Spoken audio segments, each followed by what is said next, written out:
साथियों नमस्कार, वंदे मातरम, जय हिंद। मैं राजू मिश्रा, विश्व शक्ति पार्टी का प्रदेश उपाध्यक्ष हरियाणा, किसान मजदूर जागृति मंच का संयोजक और अखंड हिंदू राष्ट्र मोर्चा का सहयोगी। जैसे कि आप देखते हैं, मैं बार बार आप लोगों के सामने हर तरह का वीडियो आप लोगों की सेवा में पेश करता हूँ। लाइव भी बोलता हूँ, डी लाइव भी करता हूँ। यूट्यूब पे भी आप देखते हैं और अलग अलग चैनल पे आप हमें देखते रहते हैं। तो इसका सिर्फ और सिर्फ हमारा एक ही उद्देश्य है, वो ये कि आपकी जागरूकता बनी रहे, आप कहीं ठगी के शिकार ना हो, न ही आपने किसी से किसी तरीके का सिग्नेचर वगैरह करना है। ये सारी चीज़ों के प्रति हम आपको बार बार एडवाइस करते रहते हैं। तो आज का जो टॉपिक है इस पर ये है कि आजकल कुछ बैंक, एनबीएफसी ये आप लोगों को यानी कर्जदारों को ये फ़ोन करते हैं कि सर आपका ऑनलाइन सेटलमेंट आ गया है, जो सिर्फ 10% में हो रहा है, 20% में हो रहा है, 15% में हो रहा है। ऑनलाइन सेटलमेंट, ध्यान रखें, आपके पास कॉल आती है, आपके पास मैसेज आता है, आपके पास व्हाट्सएप आता है, ये सारी चीज़ें जो आती हैं ये सभी की सभी फेक हैं। क्योंकि जब भी कोई प्रक्रिया होती है, आप ध्यान रखें, और ये नहीं जैसे कुछ चवन्नी छाप आप लोगों की ये बोलते हैं सर अभी 31 मार्च आ रहा है, मार्च में सेटलमेंट होगा, उसके बाद नहीं होगा, आपके ऊपर मुकदमा हो जाएगा, आपके ऊपर 316 में मुकदमा होगा, 318 में होगा, दुनिया भर के 420 में होगा। ये सारी चीजें आपको जो कहते हैं सिर्फ और सिर्फ केवल और केवल डराने के लिए कहते हैं। बैंकिंग व्यवस्था को आज 184 साल हो गए हमारे देश में काम करते, और 184 साल में हर दिन लोन सेटलमेंट होता है। लोन सेटलमेंट संडे को भी होता है, ये भी ध्यान रखें, लोन सेटलमेंट संडे को भी होता है। हाँ, वो अलग चीज़ है कि प्रक्रियाएं जो है डॉक्यूमेंट्स की, जो कानूनी कार्रवाई या जो पेपर वर्क है वो वर्किंग डेज में कर लें, बट सेटलमेंट संडे को भी होता है, छुट्टियों वाले दिन भी होता है। तो सेटलमेंट तो 365 दिन मल्टीप्लाई 7 कर दो होते रहता है। और इस तरीके से जो आपको 10%, 15%, 20% की आपको लालच देते हैं, वो सिर्फ और सिर्फ आपको गुमराह करने के लिए, आपसे पैसे ऐंठने के लिए किया जाता है। क्योंकि सभी बैंकों के ऊपर इतना प्रेशराइज है कि इन के प्रकार अधिक से अधिक पैसा वसूलना है। उसमें होता क्या है, नॉर्मली आप और हम कंफ्यूज होते हैं लोन और क्रेडिट कार्ड, पर्सनल लोन में। क्रेडिट कार्ड भी आपका एक लोन है, पर्सनल लोन है, आपका सिक्योर अनसिक्योर जो भी है वो सब लोन ही है। और लोन की रिकवरी करना बैंक जो है अच्छी तरह से जानता है। आपको अलग अलग तरीके से आपको पहले वो रीड कर लेता है कि आप किस हद तक आएंगे।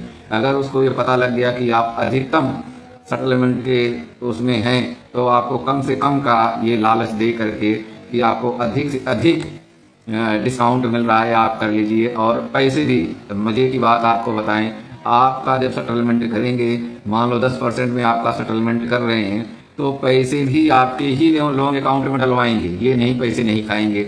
लेकिन जैसे ये आपका 1 महीना निकल गया, आप तो टेंशन फ्री हो गए कि हमारा लोन तो सेटलमेंट हो गया, तब दूसरा एजेंट आ जाएगा आपके पास कि भाई लाओ आपका किस्त बाकी, आप कहोगे सेटलमेंट हो गया, और कहेगा कागज दिखाओ। कागज आपके पास होगा नहीं, जब कागज नहीं होगा, आप वो जो आपके पास व्हाट्सएप, फोन पे और मोबाइल पे या मैसेज, ईमेल, इस तरीके से जो आपके पास आया होगा, आप उसको दिखाओगे, उसको कहेंगे जी ये फेक है, आपने एडिट किया है, आपके ऊपर मुकदमा दर्ज होगा। आप कहोगे जी पैसे तो हमारे खाते में आए हैं, तो कहेंगे बिल्कुल आपके खाते में आए हैं, आपने पैसे ईएमआई में जमा किया है, आपने सेटलमेंट के लिए थोड़ी किया है। जी ये आदमी था, वो आदमी तो नौकरी छोड़ के जा चुका, फिर आप क्या करोगे, आपके पास कोई ऑप्शन नहीं है। तो इस तरीके से ये बैंक वाले नया गेम प्लान किए हैं जिसके तहत लोग फंस रहे हैं। तो आप लोगों से हम यही उम्मीद करते हैं कि आप लोग ना फंसें। जब भी लोन सेटलमेंट करें तो 2 चीज़ों पर आप विशेष ध्यान दें। आप हमेशा बैंक ऑफिस में जाएं, बैंक के मैनेजर के कार्यालय में बैठिए, आप उनसे बात कीजिए। ऑफलाइन वो आपको कागज देंगे, कागज पे आप बैंक से स्टैम्प पेपर लगवाइए, स्टैम्प मोहर लगवाइए, उस पर हस्ताक्षर करवाइए, और उस पर ये जरूर मेंशन करवाइए कि आप इतने दिन में हमें एनओसी देंगे। और एनओसी भी 2 तरह की होती है, आपको बता दें। जैसे सिक्योर लोन में क्या होता है, एनओसी, नॉन ऑब्जेक्शन सर्टिफिकेट होता है। वैसे अनसिक्योर लोन में जो होता है वो होता है नो ड्यू सर्टिफिकेट, NDC।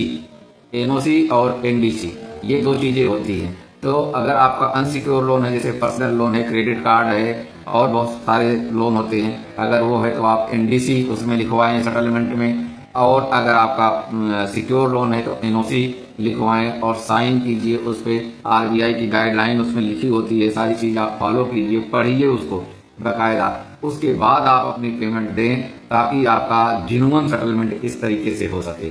अगर आप सेटलमेंट के चक्कर में ऐसे इनके चवन्नी छापों के बकाये में आ जाएंगे, इनके फ़ोन कॉल्स मैसेज पे आ जाएंगे, तो आपके पास कुछ भी नहीं है, सिर्फ और सिर्फ लूटने के सिवा। आप लूटेंगे, इससे आप अपने धन को बर्बाद करेंगे। अभी कुछ साथियों ने मेरे को ये भी फ़ोन करके मैसेज करके पूछा कि सर अधिक से अधिक कैसे हम कम पैसे में सेटलमेंट करें।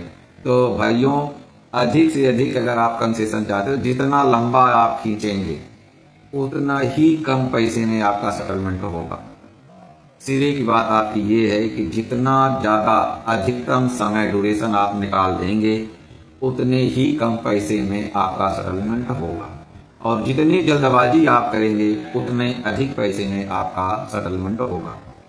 तो सेटलमेंट के लिए आप किसी भी तरीके से कोई भी जल्दबाजी ना करें, और जो इस तरीके से फेक मैसेज आते हैं इसको आप डट के जवाब दें। बाकायदा कोई कानूनी प्रक्रिया के तहत आप कार्रवाई करें, जिससे आपका धन भी बचे, आपका समय भी बचे, आपका मानसिक उत्पीड़न भी ना हो। क्योंकि एक बार अगर आप लालच में 10% 20% पैसे जमा कर दिए तो कुछ दिन के लिए आप टेंशन फ्री तो हो जाओगे, चलो मेरा लोन सेटलमेंट हो गया।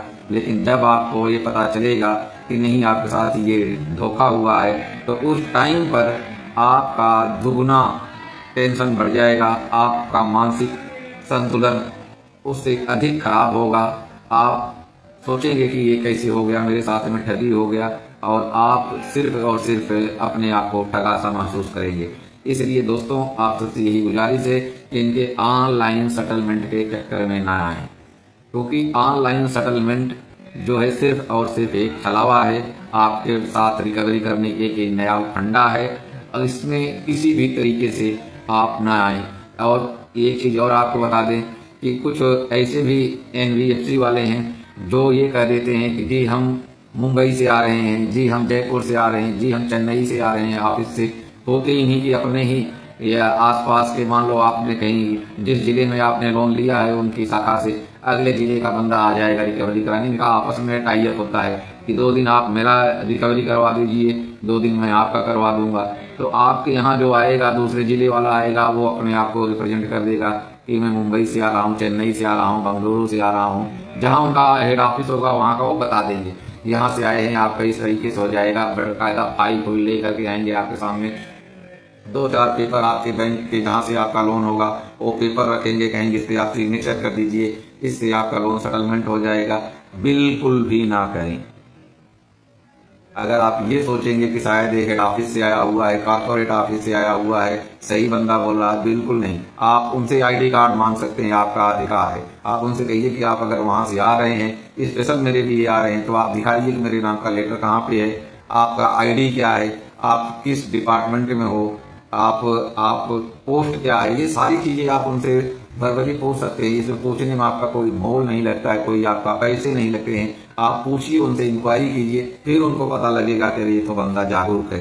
तो इस तरीके से भी आप बच सकते हैं। ये भी एक फंडा आपको बता रहा हूँ, ये भी फंडा चल रहा है, क्योंकि ये लोग क्या कर रहे हैं कि दूसरे जिले का दूसरे जिले में चला जाएगा, जी हम यहाँ से आए हैं, हम वहाँ से आए हैं, ये है, ऐसा है, वैसा है। इस तरीके से आपको गुमराह करके 2-4 कागज पे, आम आदमी क्या समझता है यार, चलो हम इतने दिन तो परेशान हो रहे, साहब बहुत बढ़िया बंदे हैं, बहुत अच्छे से बात कर रहे हैं, बहुत मीठा मीठा बोलेंगे, अपना कलेजा निकाल करके आपको देने जैसी स्थिति कर देंगे। आप उनके बातों में आ जाते हैं, उस पर सिग्नेचर किए। अगर आपने सिग्नेचर किए तो आप फंस गए, ठगी के शिकार हो गए। इन सारी चीज़ों से बचने के लिए आपके पास सिर्फ और सिर्फ एक ही विकल्प है, वो है आप ब्रांच में जाएं। अगले दिन जिस दिन आए उसको छोड़ दीजिए, उस दिन आप ठीक है जी ये है वो है, कोई भी बहाना आप लगा सकते हैं। घर में सलाह करेंगे, पैसे का मैनेजमेंट करूंगा, कहेंगे नहीं आप साइन कर दीजिए, कल परसों आपको 2 दिन का टाइम मांग रहे हो, आपको हफ्ता दे दिया। बिल्कुल भी ना करें साइन। सर कोई बात नहीं, बैंक कहीं थोड़ी जा रहा है, न बैंक कहीं जा रहा है, न मैं घर छोड़ के जा रहा हूँ। बैंक में आएंगे, आपके ब्रांच में आएंगे, बैठ के बात करेंगे, चाय पियेंगे, आपके साथ में जो भी बातें हैं समझेंगे, उसके अनुसार हम आपका सिग्नेचर भी करेंगे, सेटलमेंट भी करेंगे। जब आप वहाँ पे जाएंगे तो बैंक मैनेजर जो दस्तावेज निकालेगा, जो कागज निकालेगा, आपके सामने प्रिंट निकालेगा। प्रिंट को आप चाहे तो पढ़ें, अगर आप नहीं पढ़ पाते, उसको समझ में आता है तो किसी पढ़े लिखे व्यक्ति को उसको पढ़वाएं। और आजकल तो सबसे आसान हो गया, आप अपने मोबाइल में गूगल ट्रांसलेट एक ऐप आता है, उसको डाउनलोड कीजिए, उसमें आप ट्रांसलेट करके उसको पढ़ सकते हैं। आप जिस भाषा में चाहें उसमें पढ़िए, पढ़ने के बाद आपको जब समझ में आए तब सिग्नेचर कीजिए। लेकिन ध्यान रहे उसमें आप अपने लोन के अनुसार एनओसी, एनडीसी जो भी आपको उचित लगता है, जैसे आपका जिस प्रोडक्ट का आपका लोन है उसके अकॉर्डिंग वो भी डिमांड उसमें रखिए और उसके बाद हस्ताक्षर कीजिए। 10% जिस अमाउंट में आपका लोन सेटलमेंट होता है उसका 10% पहले बैंक को आपको जमा करना होता है और 10% देने के बाद ही आगे वो अप्रूवल में डालते हैं। 2 दिन, 3 दिन, 4 दिन उनका अप्रूवल आने में लग जाता है। उसके बाद वो आप जो है उसको उनको निर्धारित समय में उनको पेमेंट दें और आप अपने हिसाब से सेटलमेंट कर लें। तो ये सारी प्रक्रिया को ध्यान में रखते हुए आप अपना बचाव करें, अपने आप को ठगी से बचाएं।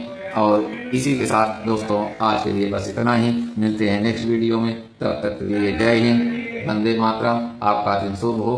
धन्यवाद दोस्तों।